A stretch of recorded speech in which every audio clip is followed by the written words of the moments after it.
Have you ever wondered how electricity travels all the way from a massive power station to your phone charger, your home, or even a giant factory machine? The answer is surprisingly simple: cables. From the simple act of switching on a light bulb to powering complex systems like metros, hospitals, data centers, and entire industries, everything depends on cables. They are the unseen heroes of our modern world. In this video, we're going to break it all down. We'll explore what an electrical cable really is, how it works, who invented it, and the different types like LV, MV, and HV. We'll also cover crucial concepts like ampacity, which is how much current a cable can safely carry, the difference between armored and unarmored cables, and see real-life examples from our daily lives all the way up to heavy industries. Don't worry if you have no technical background. We're starting from zero. Let's dive in. So, what exactly is an electrical cable? In simple terms, an electrical cable is just a path that carries electricity safely from one place to another. A great way to think about it is like a water pipe. If electricity is the water, the cable is the pipe that guides it. Without cables, our world would grind to a halt.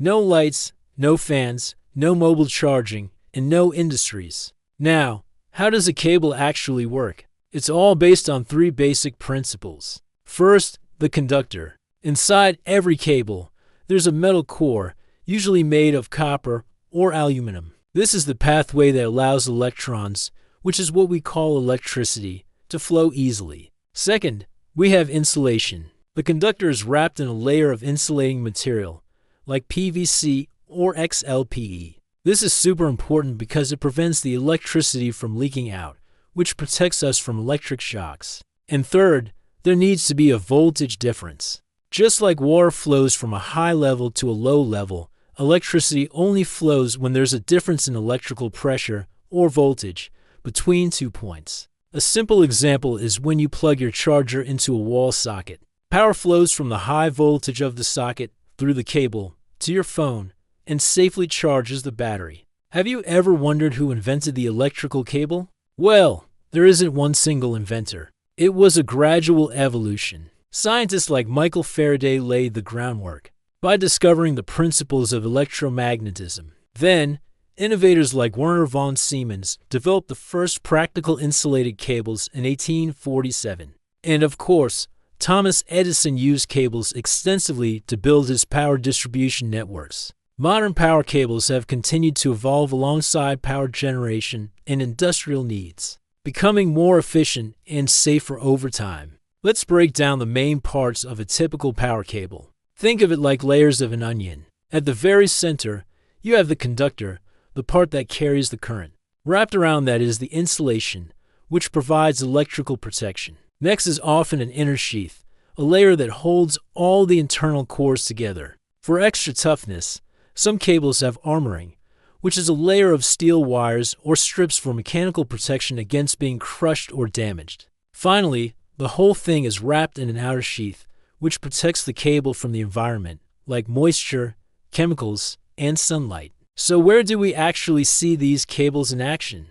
The answer is everywhere. In our homes, they power our lights, fans, air conditioners, and washing machines. In commercial spaces like offices, malls, hospitals, and data centers, they're the lifeline that keeps everything running. In the industrial world, they're essential for powering motors, pumps, and sophisticated control systems like MCCs, VFDs, and PLCs. And for utilities, massive cables are used for power transmission lines, substations, and in renewable energy plants like solar and wind farms. Cables are often categorized based on their voltage level. First, we have LV, or low voltage cables. These are rated for up to 1,000 volts. You'll find them in your homes, offices, and small industries. The wiring in your house for lights and sockets, like 1.5 or 2.5 square millimeter cables, are perfect examples of LV cables.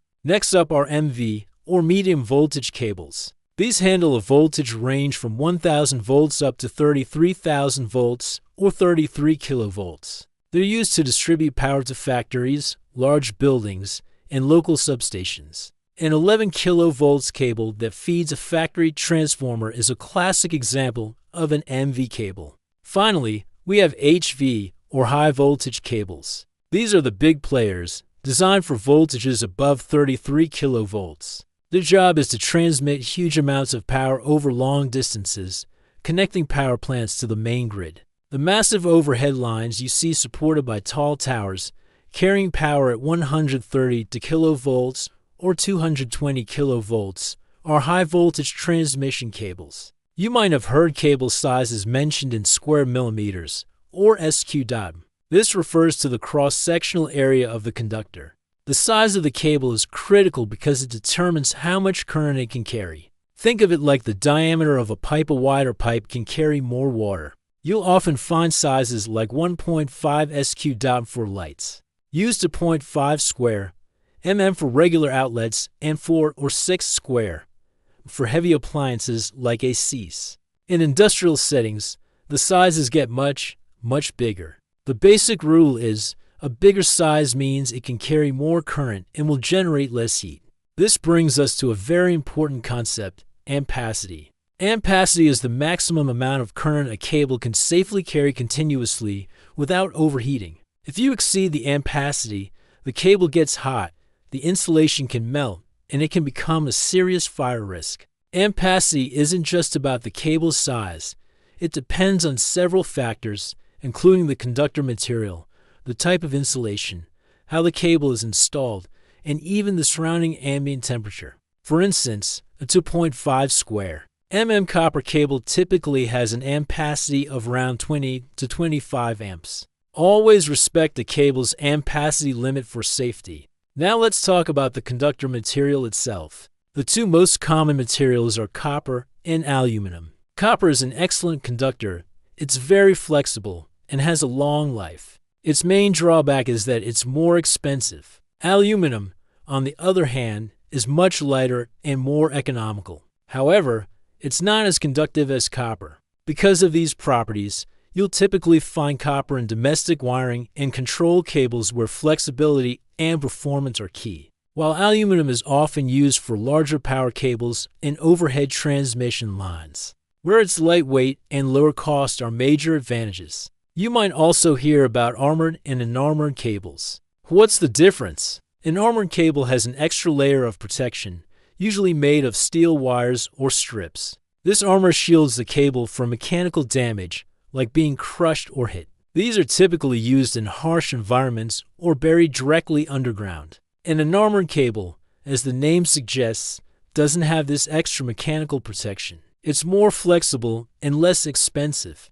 and is generally used in protected environments like inside conduits or on cable trays. The wiring inside your house is a perfect example of an unarmored cable. Briefly, the type of insulation also matters. The most common is PVC, which is used for domestic and light industrial applications. For medium and high voltage cables, a more robust material called XLPE is used. And for applications requiring high flexibility, you might find EPR insulation. Each type is chosen for its specific electrical and physical properties. So, why is all this important? Why is proper cable selection so critical? Choosing the wrong cable for a job can lead to serious problems. It can cause overheating, a significant drop in voltage which affects equipment performance, and worst of all, it can create a major fire hazard, leading to equipment failure and endangering lives. On the flip side,